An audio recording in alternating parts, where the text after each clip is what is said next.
Bienvenidos a nuestro podcast La Biblia en un año, episodio 151. Este nuevo episodio de hoy tiene por título Tienes la energía de Dios.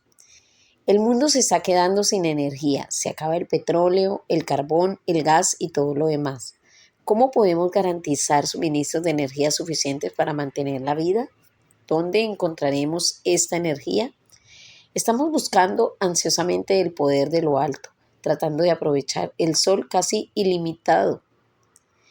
Todos nosotros enfrentamos al mismo problema que es el del medio ambiente físico, pero a nivel espiritual tenemos ante nosotros una lección.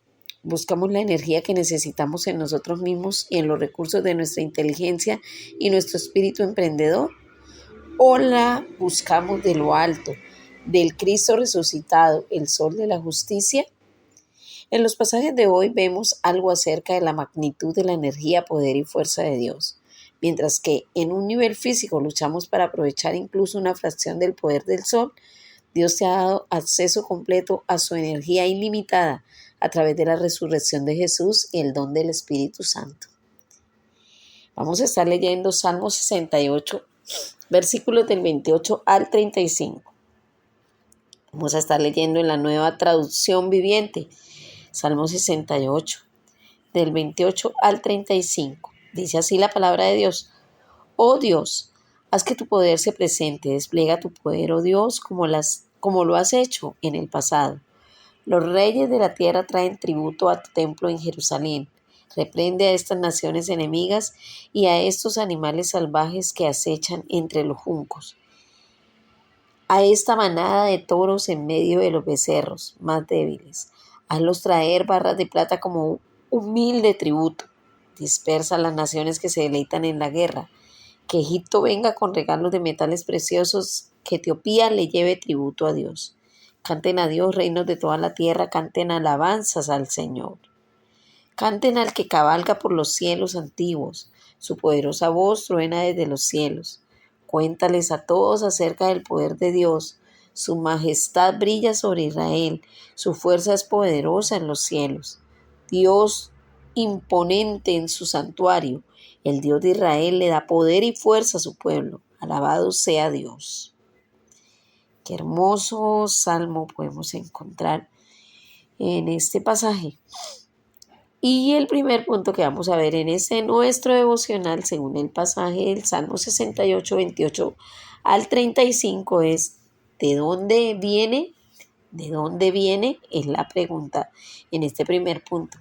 La energía, el poder y la fuerza vienen de Dios. Ese salmo termina con una nota de confianza cuando David proclama que el Dios de Israel da poder y fortaleza a su pueblo. Alabado sea Dios. Sorprendentemente, Dios promete darle su poder y fuerza. David ora, despliega tu poder, oh Dios, y haz gala, oh Dios, de tu poder que ha manifestado a favor nuestro. En contraste, David es desdeñoso frente a cualquier intento de buscar el poder en otra parte. Habla del poder mundano, de un régimen malvado.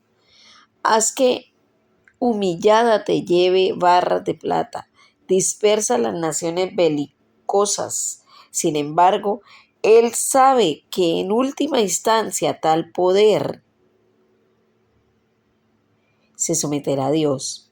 David sabe por su propia experiencia que el poder de Dios es más que suficiente para todas las necesidades. Vamos a estar orando. Señor, te doy muchas gracias porque le das fuerza y poder a tu pueblo.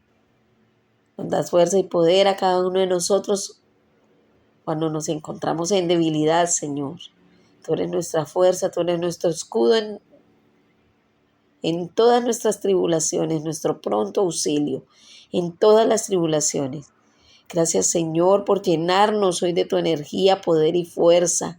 Gracias porque cada día, Señor, cuando lo necesitamos, Señor, cuando nos sentimos débiles, cuando se nos acaba nuestra fuerza, Señor, cuando ya no damos más, tú vienes por medio de tu Espíritu Santo y nos llenas con tu energía, tu poder y tu fuerza. Muchas gracias, Señor, porque que fuera de nuestra vida sin ti, Señor, Gracias porque podemos acudir a ti, Señor, y sabemos que en ti encontramos esas fuerzas que necesitamos del día a día. Amén. Vamos a estar leyendo también Juan capítulo 19 y Juan capítulo 20. Juan 19 y Juan 20, igualmente la Nueva Traducción Viviente. Vamos a leer Juan 19. Dice, muerte de Jesús. Jesús sabía que su misión ya había terminado y para cumplir las escrituras dijo, tengo sed. Había allí una vasija de vino agrio, así que mojaron una esponja en el vino, la pusieron en una rama de hisopo y la acercaron a los labios de Jesús. Después de probar el vino, Jesús dijo, todo está cumplido. Entonces inclinó la cabeza y entregó su espíritu. Era el día de la preparación y los líderes judíos no querían que los cuerpos permanecieran allí colgados el día siguiente, que era el día de descanso, y uno muy especial porque era la semana de la Pascua. Entonces le pidieron a Pilato que mandara a quebrarles las piernas a los crucificados para apresurarles la muerte. Así podrían bajar los cuerpos. Entonces los soldados fueron y les quebraron las piernas a los 2 hombres crucificados con Jesús. Cuando llegaron a Jesús vieron que ya estaba muerto, así que no le quebraron las piernas. Sin embargo, uno de estos soldados le atravesó el costado con una lanza y de inmediato salió sangre y agua. La información anterior proviene de un testigo ocular que presenta un relato fiel. Él dice la verdad para que ustedes continúen creyendo. Estas cosas sucedieron para que se cumplieran las escrituras que dicen, ni uno de sus huesos será quebrado, y mirarán al que atravesaron. Entierro de Jesús. Más tarde José de Arimatea, quien había sido un discípulo secreto de Jesús por temor a los líderes judíos, pidió permiso a Pilato para bajar el cuerpo de Jesús. Cuando Pilato concedió el permiso, José fue a buscar el cuerpo y se lo llevó. Lo acompañó Nicodemo, el hombre que había ido a ver a Jesús de noche. Llevó consigo unos 33 kilos de ungüento perfumado, una mezcla de mirra y aloe.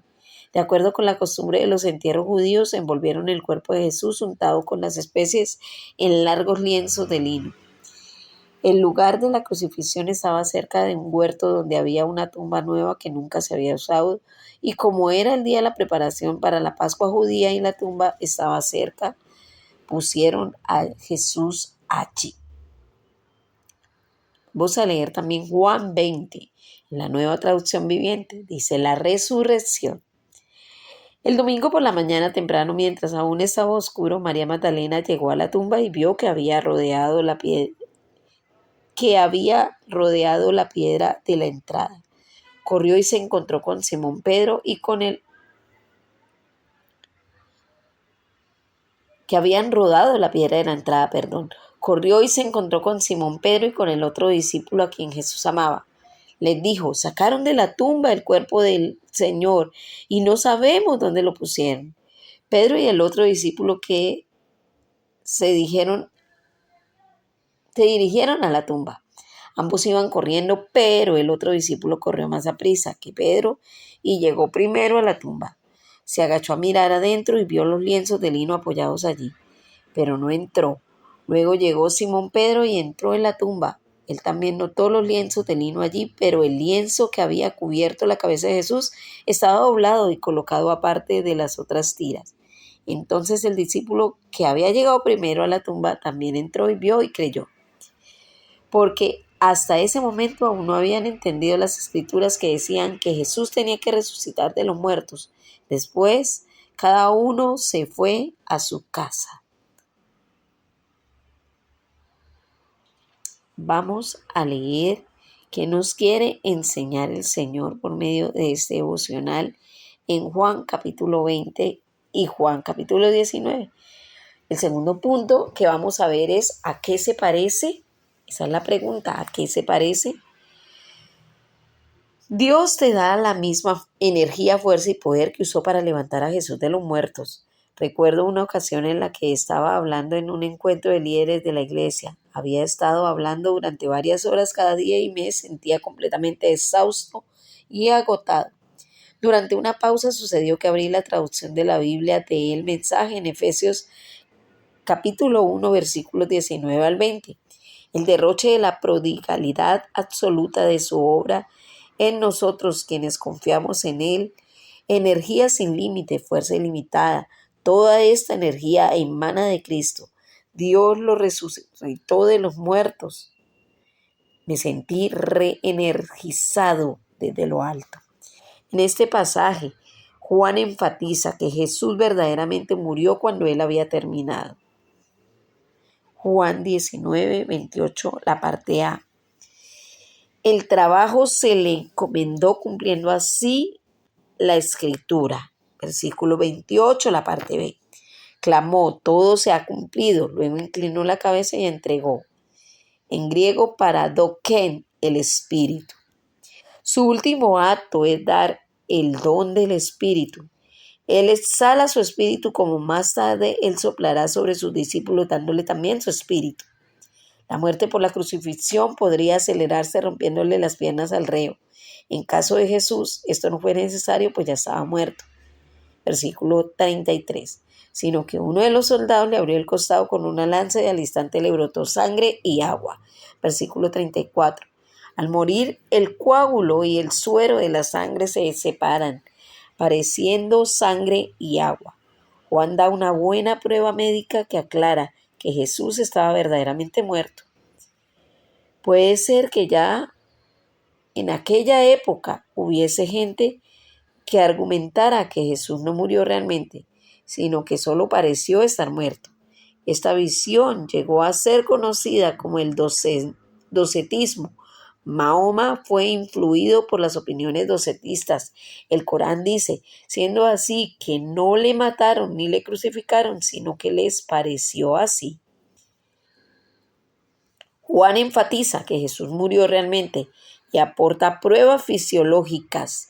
También muestra que la muerte de Jesús fue de conformidad con la voluntad de Dios revelada en su palabra. Estas cosas sucedieron para que se cumpliera la escritura. No se quebrará ningún hueso. Y como dice otra escritura, mirarán al que han traspasado. En la sangre y el agua que fluyen del costado de Jesús vemos un símbolo de esperanza. El agua simboliza el Espíritu. El agua que fluye del corazón de Jesús nos sanará, nos limpiará y nos energizará a todos. El cuerpo de Jesús estaba envuelto en lienzos y 75 libras, 34 kilos de especies si alguno hubiera robado el cuerpo. Seguramente se habría llevado todo. Ningún ladrón había dejado los únicos elementos de valor.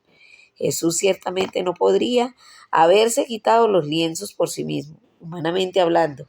Sin embargo, los discípulos encontraron los lienzos de lino allí, pero el lienzo que había cubierto la cabeza de Jesús estaba doblado y colocado aparte de todas las otras tiras.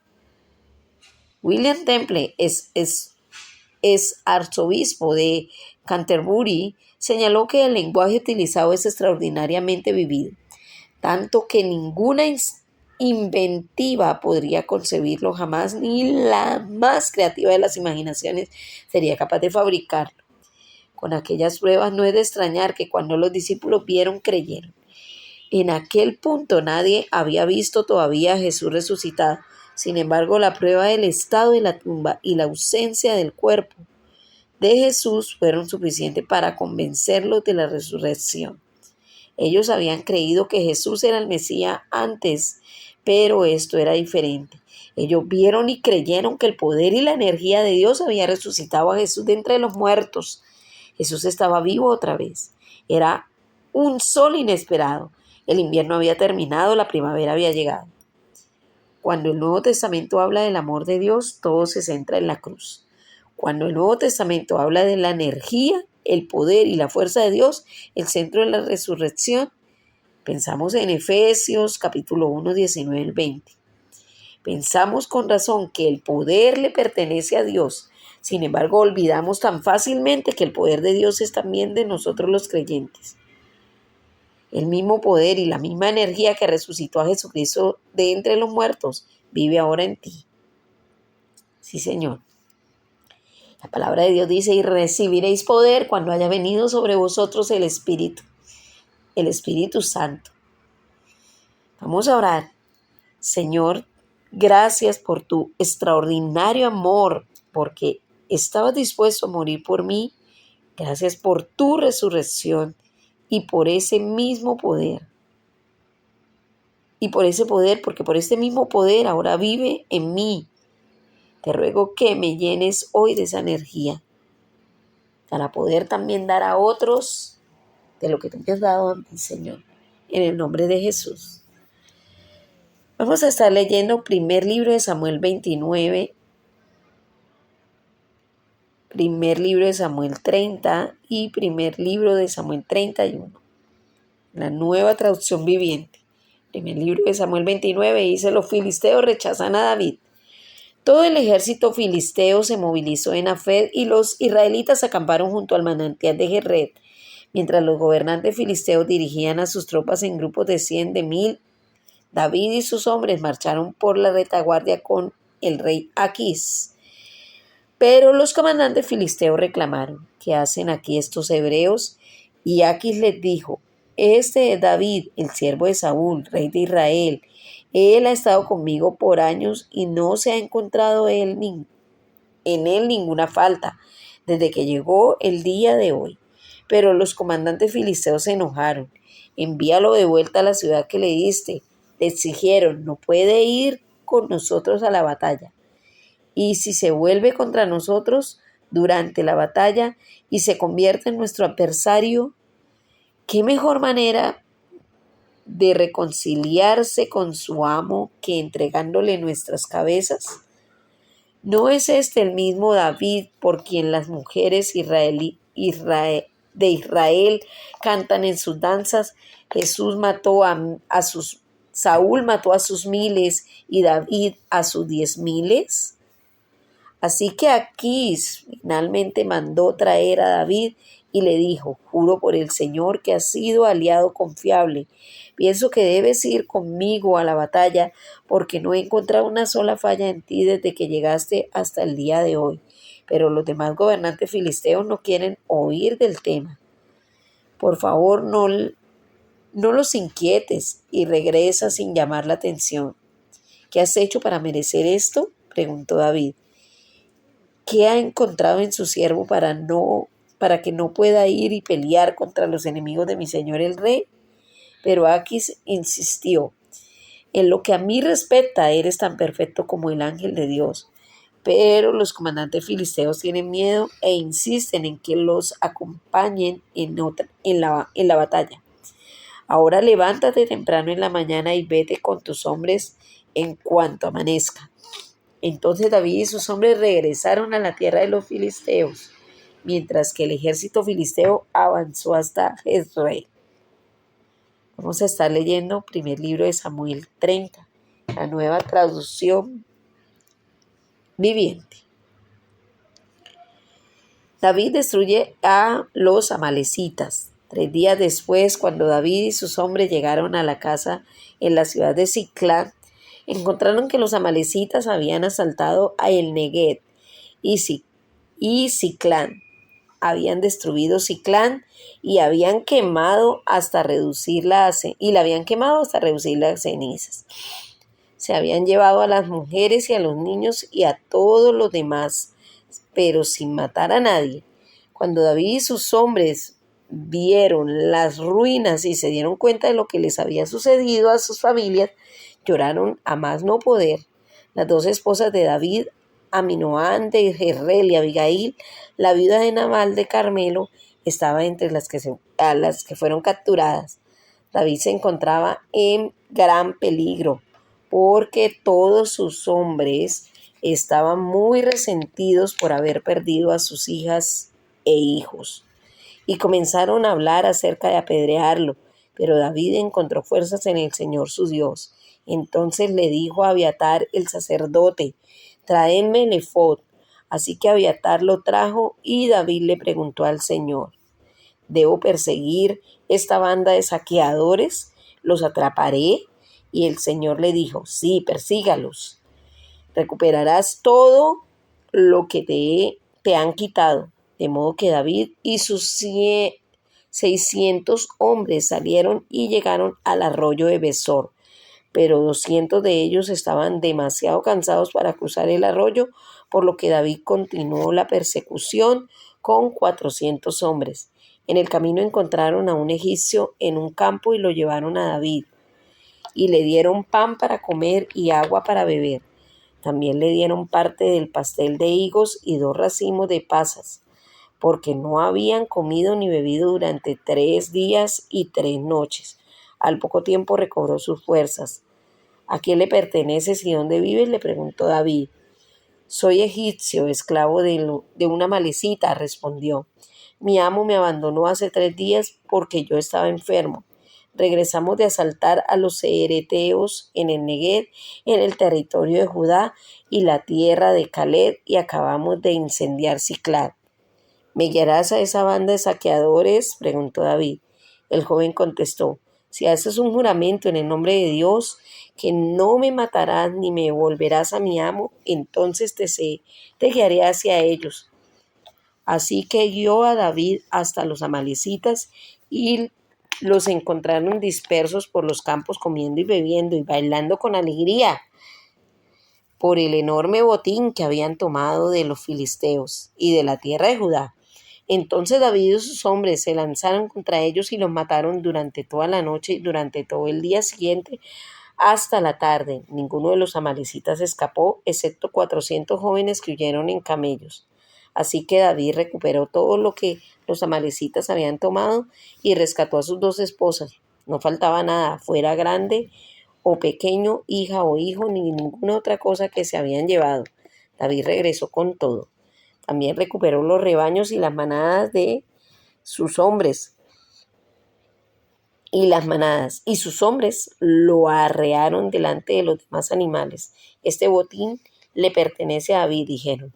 Luego David regresó al arroyo de Besor y se encontró con los 200 hombres que se habían quedado rezagados porque estaban demasiado cansados para seguir con él. Entonces salieron para encontrarse con David y con sus hombres, y David los saludó con alegría. Pero unos alborotadores entre los hombres de David dijeron, ellos no fueron con nosotros, así que no pueden tener nada del botín que recuperamos. Denle sus esposas e hijos y díganles que se vayan. Pero David dijo, no, mis hermanos, no sean egoístas con lo que el Señor nos dio. Él nos protegió y nos ayudó a derrotar a la banda de los saqueadores que nos atacó. ¿Quién les hará caso cuando hablen así? Compartiremos por partes iguales tanto con los que vayan a la batalla como con los que cuiden las pertenencias. A partir de entonces David estableció este dicho como decreto y ordenanza en Israel, y hasta el día de hoy todavía se cumple. Cuando llegó a Siclag, David envió parte del botín a los ancianos de Judá, quienes eran sus amigos. Esto es un regalo para ustedes, les dijo, tomado de los enemigos del Señor. Los regalos fueron enviados a la gente de las siguientes ciudades que David había visitado: Betel, Ramot, Neguev, Jatir, Aroer, Simón, Estemoa, Racal, las ciudades de Jeralmeal, las ciudades de los Ceneos, Orma, Corazán, Atán, Ebor, y a todos los demás lugares que David había visitado con sus hombres. Vamos a leer también primer libro de Samuel 31 en la Nueva Traducción Viviente. Muerte de Saúl. Ahora bien, los filisteos atacaron a Israel y los hombres de Israel huyeron ante ellos. Mataron a muchos en las laderas del monte Gilboa. Los filisteos se acercaron a Saúl y a sus hijos y mataron a 3 de ellos, Jonatán, Aminadab y Malquisúa. La batalla se intensificó cerca de Saúl y los arqueros filisteos lo alcanzaron e hirieron gravemente. Con gemido Saúl le dijo a su escudero, toma su espada y mátame antes de que estos filisteos paganos lleguen para atravesarme. Búrlense de mí y torturarme. Pero su escudero tenía miedo y no quiso hacerlo. Entonces Saúl tomó su propia espada y se echó sobre ella.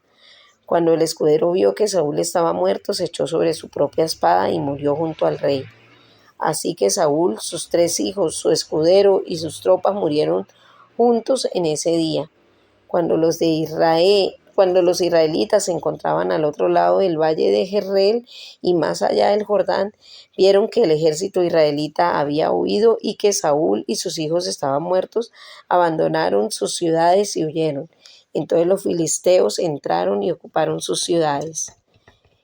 Al día siguiente, cuando los filisteos salieron a despojar a los muertos, encontraron los cuerpos de Saúl y de sus 3 hijos en el monte de Gilboa. Entonces le cortaron la cabeza a Saúl y le quitaron su armadura. Luego proclamaron las buenas noticias de la muerte de Saúl en su templo pagano y la gente en toda tierra y a la gente en toda la tierra de Filistea. Pusieron su armadura en el templo de Astoret y colgaron su cuerpo en la muralla de la ciudad de Bet-san. Pero cuando el pueblo de Jabes de Galaad se enteró de que los filisteos le habían hecho eso a Saúl, los valientes guerreros viajaron toda la noche hasta Bet-san y bajaron los cuerpos de Saúl y de sus hijos de la muralla. Llevaron los cuerpos a Jabes, donde se incineraron. Luego tomaron los huesos y los enterraron debajo del árbol de tamarisco en Jabes y ayunaron por 7 días. Vamos a ver qué nos quiere decir el Señor por medio de este devocional en este tercer punto de lo que hemos leído del primer libro de Samuel 29, 30 y 31. Y la pregunta es de ese tercer punto: ¿cómo la recibimos? ¿Cómo la recibimos?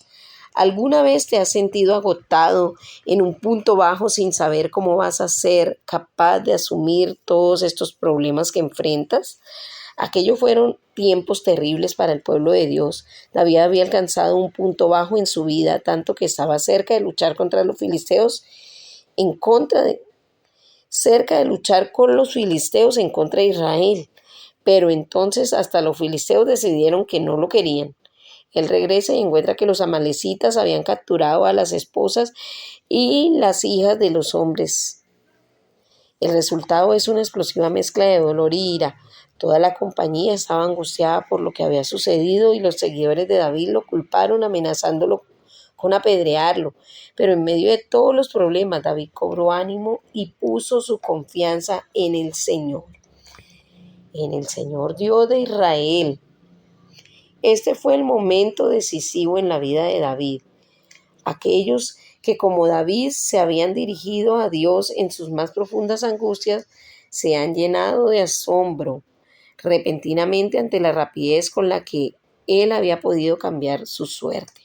Cuando los hombres regresaban de la batalla, algunos de sus hombres no querían compartir el botín con los que estaban demasiado exhaustos para luchar, pero David fue lo suficientemente sabio para ver que todos tenían un papel de que desempeñar en la obra de Dios y respondió: no hagan eso, mis hermanos.